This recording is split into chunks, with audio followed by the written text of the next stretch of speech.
There is a tiny house shape that the steel building industry does not want you to fall in love with because the best version of it is not made of steel at all. It is made of wood.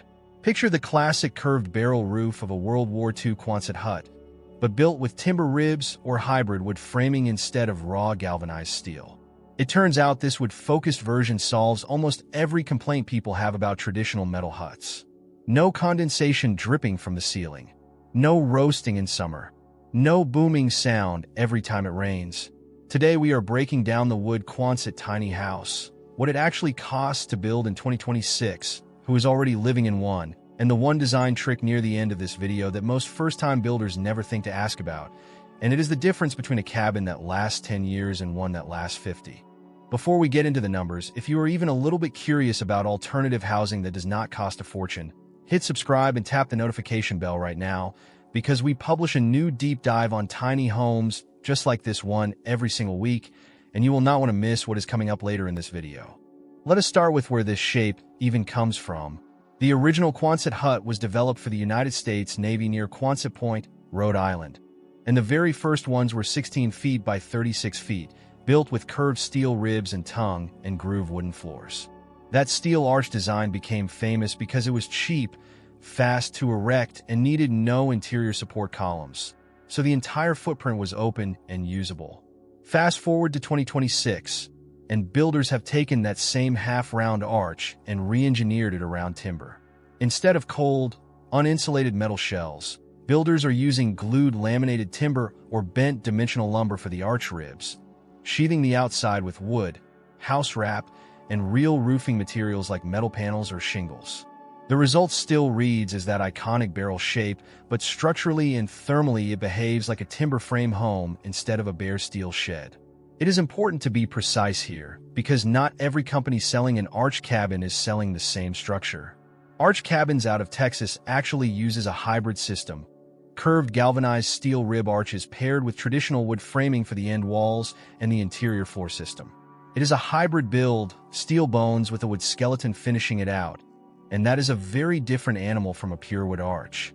If you want the true 100% wood version, that is where a company like Timber Arch comes in. Timber Arch builds cabin-scale arch structures using heavy oak frames from rib to ridge, with no steel arch at all, and finishes them with natural sheep's wool insulation and smart vapor variable barriers.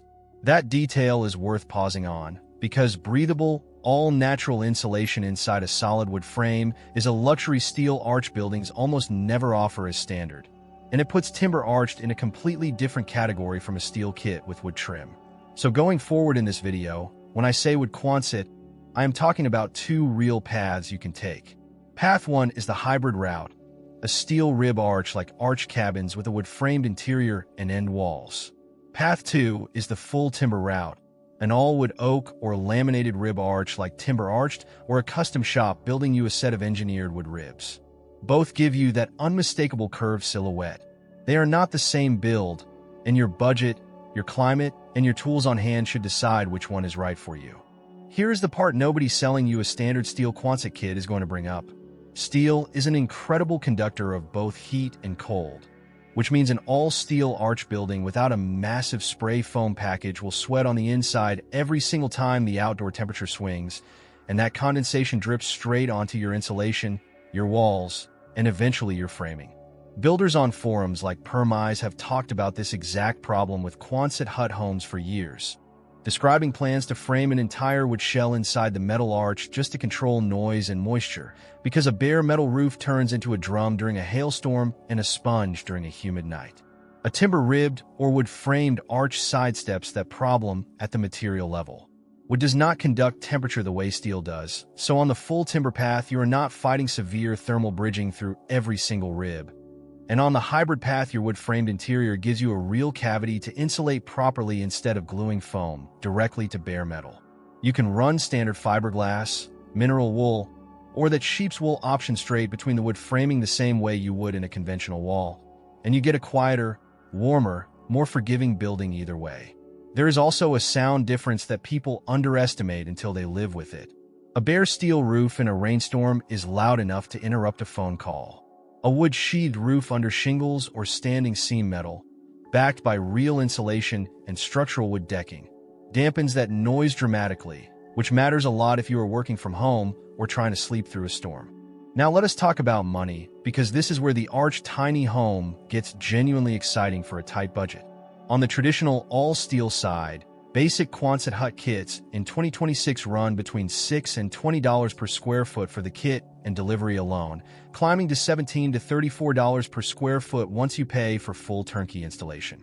A fully finished 30 by 40-foot steel Quonset with a slab, doors, insulation, and electrical routinely averages $45,000 to $60,000. Wood and hybrid Arch cabin companies operate at a very competitive entry point on the shell itself.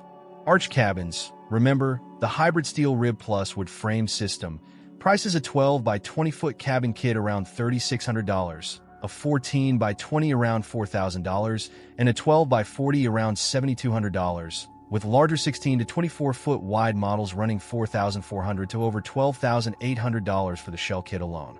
Keep in mind, every one of those prices is shell only. It does not include your foundation, interior finish out, insulation upgrade, or end wall customization.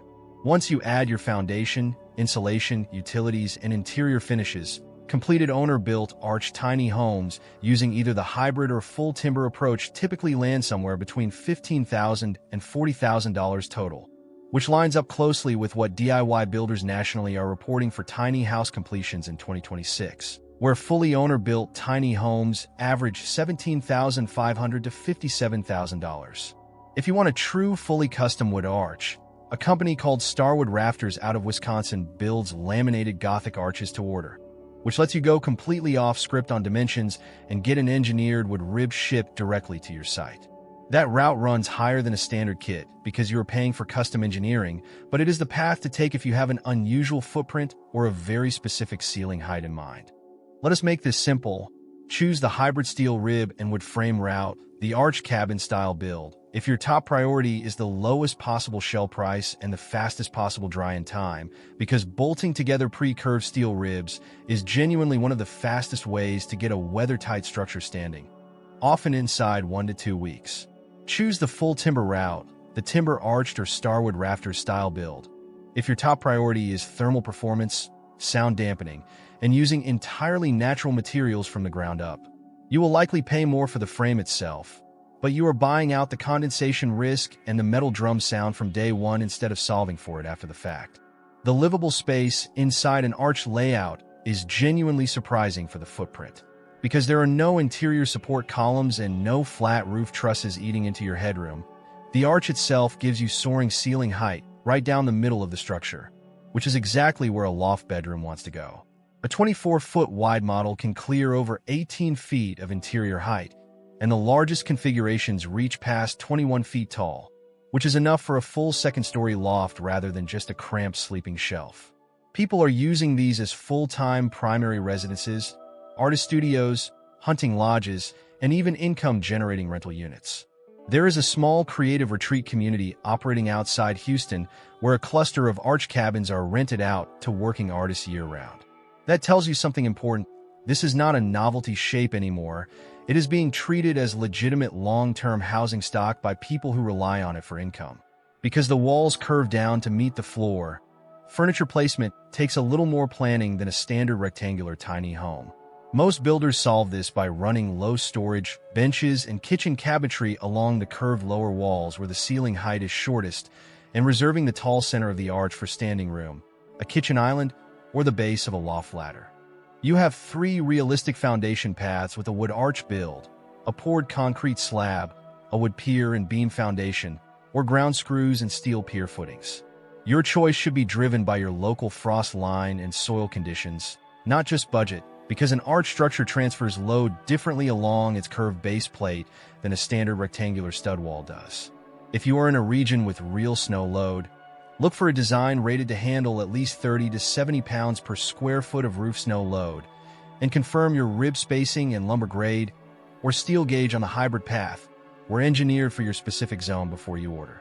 The arch shape is inherently strong because it distributes weight evenly across the curve with no flat span to sag, but that strength depends entirely on every rib being sized correctly for your local code.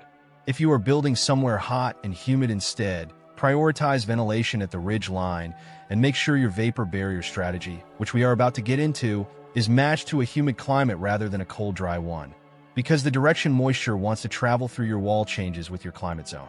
Exterior wide shot of a finished arched cabin sitting on a rural lot. One thing that trips up a lot of first-time builders is assuming an arched cabin gets treated like a shed just because the kit ships flat and bolts together quickly. In most counties, once you add plumbing, permanent electrical, and a rail foundation, it is legally a dwelling and needs to meet the same residential code as any other house, including minimum ceiling height, egress window requirements, and setback rules. Some counties will not accept a ready-made kit structure as a permitted residence at all. So before you spend $1 on a kit, call your local building department and ask specifically whether an arched or Quonset-style structure is approved for residential occupancy in your zone, and get that answer in writing if you can. Here is the reveal I promised you at the top of this video. The single biggest mistake first-time arch builders make, on either the hybrid or the full timber path, is treating the curved ceiling like a standard flat wall the moment the ribs and sheathing go up. It is not. Because of the extreme curve, warm, moist indoor air rises and gets trapped right against the upper arch where it is almost nowhere flat to sit against. So without a deliberate vapor barrier strategy on the warm side of your insulation, that moisture migrates straight into the curved stud cavity, hits the cold outer sheathing, and condenses right where you cannot see it, behind your interior wall finish. This is exactly why the smart vapor variable membrane approach used by builders like Timber Arch matters so much. It allows the wall assembly to dry toward the inside during summer while sealing tight against moisture in winter, adjusting itself with the season instead of locking in one direction permanently the way a basic plastic vapor barrier does. It is the one line item in your materials budget you should never cut to save a few $100s, because fixing hidden rot and moisture damage inside a curved wood rib later costs far more, sometimes 10 times more, than sealing it correctly on day one. So if you have been chasing the tiny home look that turns heads without turning your budget into a steel building nightmare, the wood Quonset shape, whether you build it the hybrid way or go full timber, might be exactly the compromise you have been looking for: real wood warmth, real headroom, and a price tag that a DIY builder can actually hit. If this video helped you picture your own build, subscribe for next week's deep dive, drop a comment telling me what climate you are building in, and I will see you in the next one.